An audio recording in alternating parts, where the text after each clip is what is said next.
My in-laws asked me to watch their dog while they vacationed in Italy. A week later, I got a bill in my name for emergency surgery. I called them in a panic. Her father said, "You're responsible," you said yes.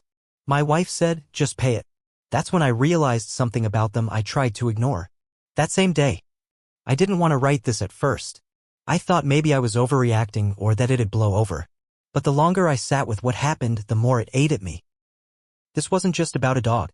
It was about years of being treated like a second-class family member, and how that all came crashing down over one emergency vet bill. So here's what happened. About a month before it all blew up, my wife Natalie got a call from her mom. Her parents, Craig and Sylvia, had booked a 2-week trip to Italy. They were doing all the classic tourist stuff. Venice, Florence, Rome. And since they didn't want to board their dog, Barkley, they asked if we'd take him.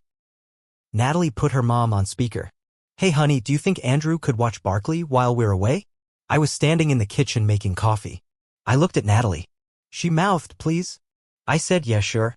I can manage." Her dad jumped on the line too. "It's just feeding him, walking him, nothing complicated. He sleeps all day." That was Craig's way of saying, "This isn't a big ask, don't make it one." So I agreed. I mean, it's a dog. How bad could it be? They dropped Barkley off on a Thursday night before their flight. Sylvia brought a whole duffel bag, food, treats, arthritis meds, chew toys, a bed that smelled like their cologne, and a printed schedule. Not a typed one. A laminated one. It listed what time Barkley should eat, when he usually went potty, and even what TV show he liked during naps. Apparently it was NCIS, which, weirdly true. He was old, kind of slow, and mostly laid on our carpet like a deflated beanbag. First, everything was fine. Then about 5 days in, Barkley stopped eating.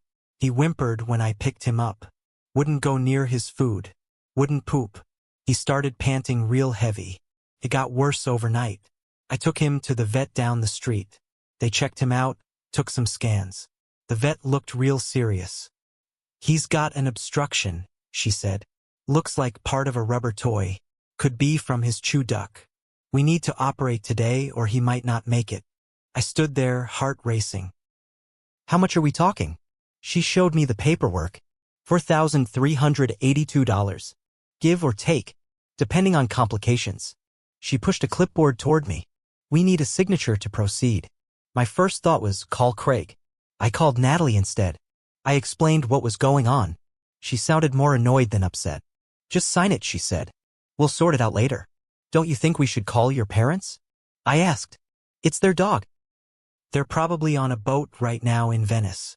You're not gonna reach them. Just sign." So I signed. They did the surgery that afternoon. Barkley pulled through, but barely. He was at the vet's for 2 more nights. They kept calling me for updates. I was the contact. I was the one who got the invoice. I was the one who had to put it on my credit card. 3 days later, Barkley came home with a shaved belly and a stitched-up scar down his middle. The vet handed me a folder with the discharge papers. I flipped to the back and saw a payment plan already in motion. They charged my card. Payments started next month. With interest. I was stunned. I called the vet's office to ask how my card ended up on file. The receptionist said it was listed as the emergency contacts payment method, signed and approved. I called Craig. He picked up like he always does. Flat voice. No small talk. "Hey, Craig. I had to take Barkley to the vet. Emergency surgery." He swallowed part of a chew toy. There was silence for a second. Then he said, "Yeah, that happens." I told him the cost, that I had to sign, that they did the surgery right away. His tone didn't change. "Well, you agreed to take care of him." "I didn't agree to pay thousands of dollars for surgery, you said yes. That means you're responsible. That's how responsibility works, Andrew." It wasn't just the words. It was how casual he was about it. Like this was my lesson to learn. I told Natalie. She was drying dishes when I walked into the kitchen. "They're not paying you back," she said, barely looking up. That hit me hard. "I put it on my card, Nat. I'm stuck with this." "Then just pay it. It's done." I looked at her for a long time. She didn't even flinch. That moment changed something in me. I started thinking back. All the little digs over the years. The time Craig introduced me as the guy who married my daughter and works with computers or something. The way he always compared me to her sister's husband, David, the real estate guy with 2 Teslas and a vacation home in Arizona. I remembered how her mom once asked if I'd be okay missing Christmas to help out at Best Buy or wherever you work. I'm a software engineer, by the way. Remote. There were dozens of these moments. I ignored them because I thought it was harmless. They were old-fashioned, I told myself. I didn't want to fight with Natalie about it. But now? They stuck me with a $4,382 bill and told me to eat it like it was nothing. And my own wife just shrugged. That night, I lay awake in bed while Natalie snored next to me. I stared at the ceiling and realized I wasn't mad about the money. I was mad about how little they respected me. How she didn't stand up for me. How I was the guy they could dump the dog on, then leave me holding the bag. Literally and financially. The next morning, I got out of bed early. I didn't shower. I didn't make coffee. I sat at my desk, opened my laptop, and started looking into something I hadn't thought about in a while. Legal responsibility for pet care when temporary custody is given. And then I made a call. Not to the vet. Not to Craig. I called a lawyer. The lawyer I called was someone I found through a friend. David Ferris, a no-nonsense guy out of East Lansing who'd helped my coworker in a landlord dispute. I told him everything. From the dog to the vet bill to Craig's smug, "You're responsible" line. I didn't expect much. Maybe a way to legally force them to reimburse me. Or at least scare them into doing the right thing. But after I laid it all out, David paused, then said something that stuck with me. "Andrew, they used you. Plain and simple. This isn't just a bill. This is control." He was right. And he was fired up. He had me send him the vet paperwork, the signed emergency release, even the laminated care instructions they left behind. He also told me to write everything down in a timeline, every call, every text, every word they said to me about the dog. Then he said if they used your name without clear terms of reimbursement and you weren't informed of financial responsibility, we may have a case. But honestly, even if we don't sue, there are other ways to get your power back. I didn't know what that meant at the time, but I followed his advice. Meanwhile, things at home got weird. Natalie stopped asking me how I was doing. She went right back to her routine, yoga in the mornings, conference calls, scrolling on her phone at night. I started noticing how fast she moved on. Like it never happened. Like I wasn't stewing inside every time I walked past that damn dog. "Oh, and Barkley?" He bounced back. Not fully, but enough to start barking again, trailing behind me wherever I went, farting without apology. Just lying there like a living reminder of the bill I was stuck with. About a week after our fight about the money, I sat down with Natalie again. Calm this time. "Nat, I've been talking to a lawyer." She looked up from her phone. "A lawyer? For what?" "For the vet bill. For what your parents did." She rolled her eyes. "Oh my God, Andrew. You're not seriously doing this." "I am. Because I didn't agree to be their bank. And because I'm tired of being the guy everybody walks on." She went quiet for a second. Then she said something that told me more than I wanted to know. "I told you not to make this a big deal." "I didn't," I said. "Your dad did when he told me to eat the bill." She got defensive. "You said you'd take care of Barkley. That includes emergencies. Does it include $5,000 in medical bills? Interest payments? Is that just part of the deal now?" She didn't answer. The rest of that night was silent. The next morning, I saw she'd made a call. To her mom. I walked in on her in the kitchen whispering, "He's overreacting. No, he won't let it go. He talked to a lawyer." She paused. "I don't know. Maybe we should just pay him back." "I don't know, Mom. It's not worth this drama." That hit me harder than anything. Not because she finally realized they were wrong, but because she hadn't even wanted to until I got a lawyer involved. Later that week, David, my lawyer, called with an idea. "You may not get that money back through court, but I know a way you can make it cost them more than $4,000 in reputation and embarrassment." I wasn't sure what he meant. He told me to do 3 things. 1. Write a detailed statement of everything that happened.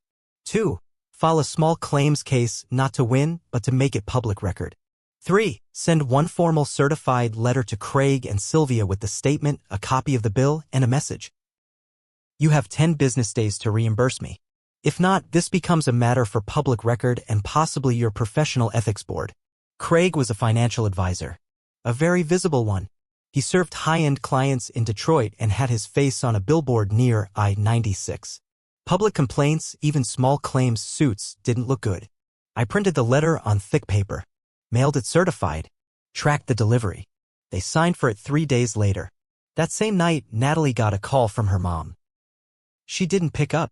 It went to voicemail. Her mom's voice was shaking. Tell Andrew we got his letter. This is really unnecessary. We're not doing this.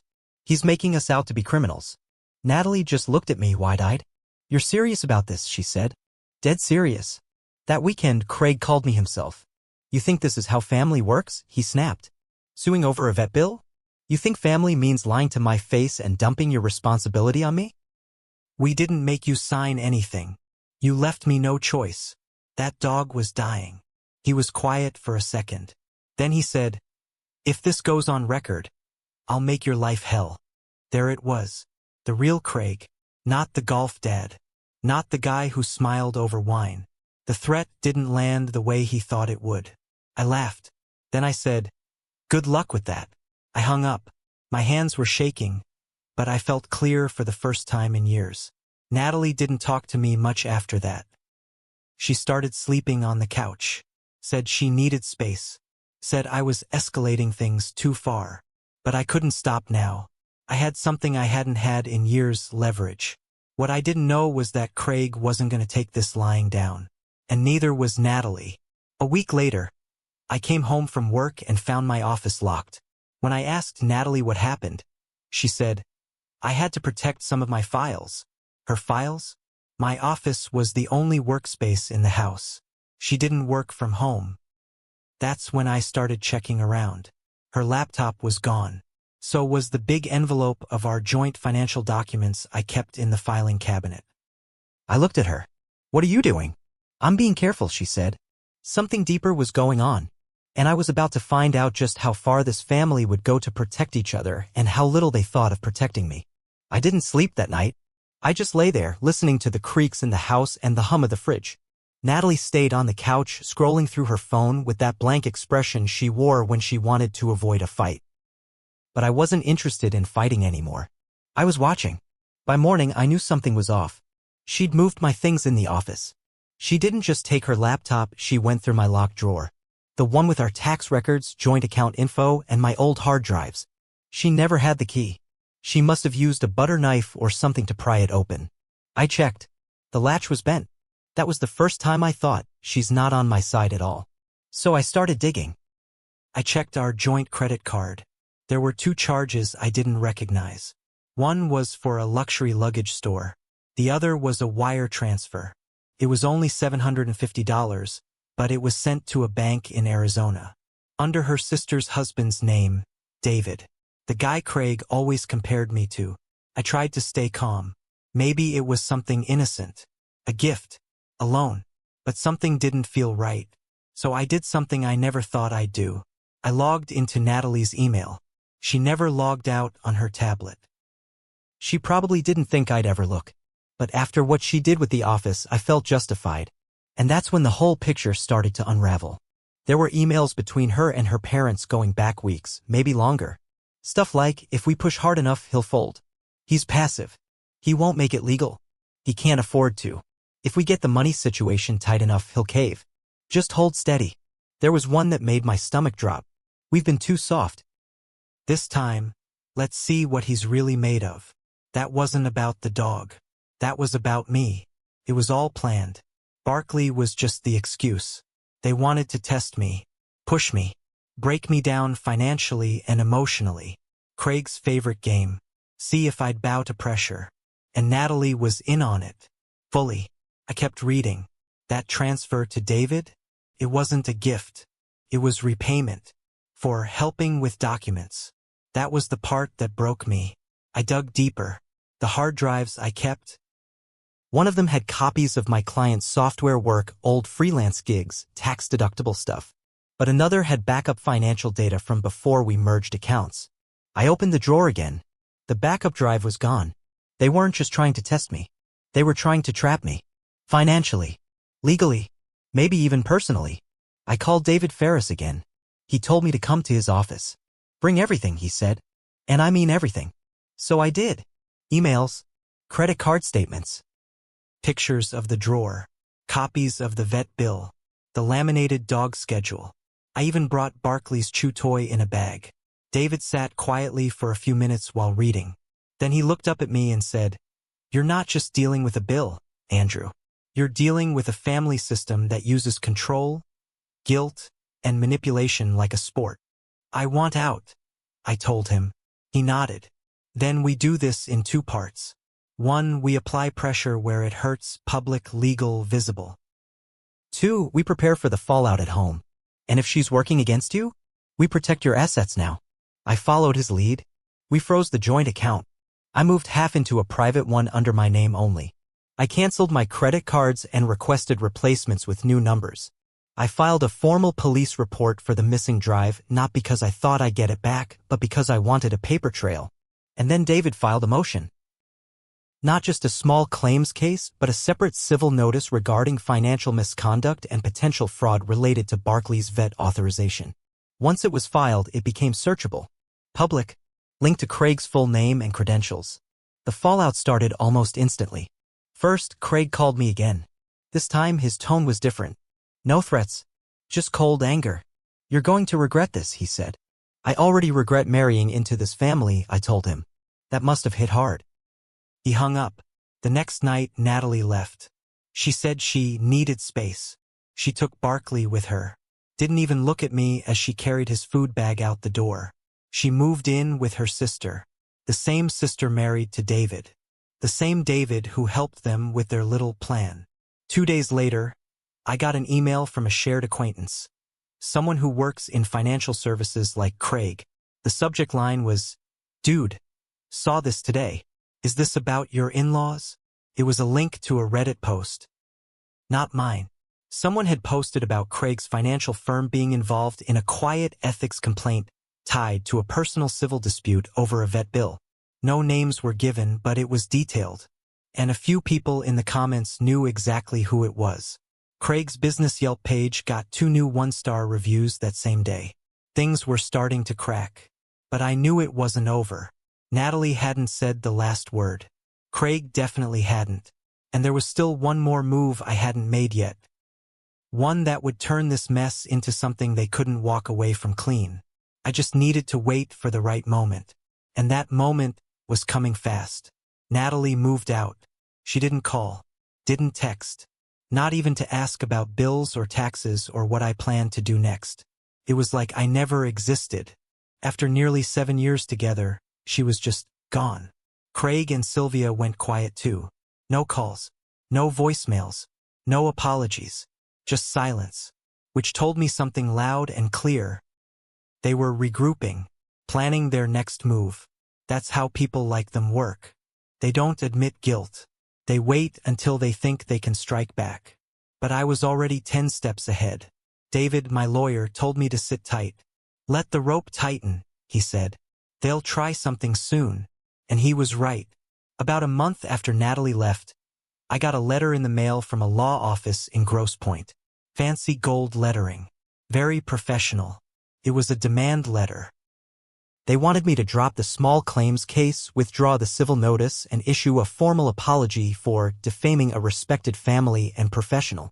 They claimed I caused reputational harm and mental stress to Sylvia and Craig. They even tried to add emotional damages over Barclays' surgery as if they were the victims. They gave me 5 days to comply. I forwarded it to David. He laughed. Perfect. They're scared. And they just opened the door for us. Here's where the twist comes in.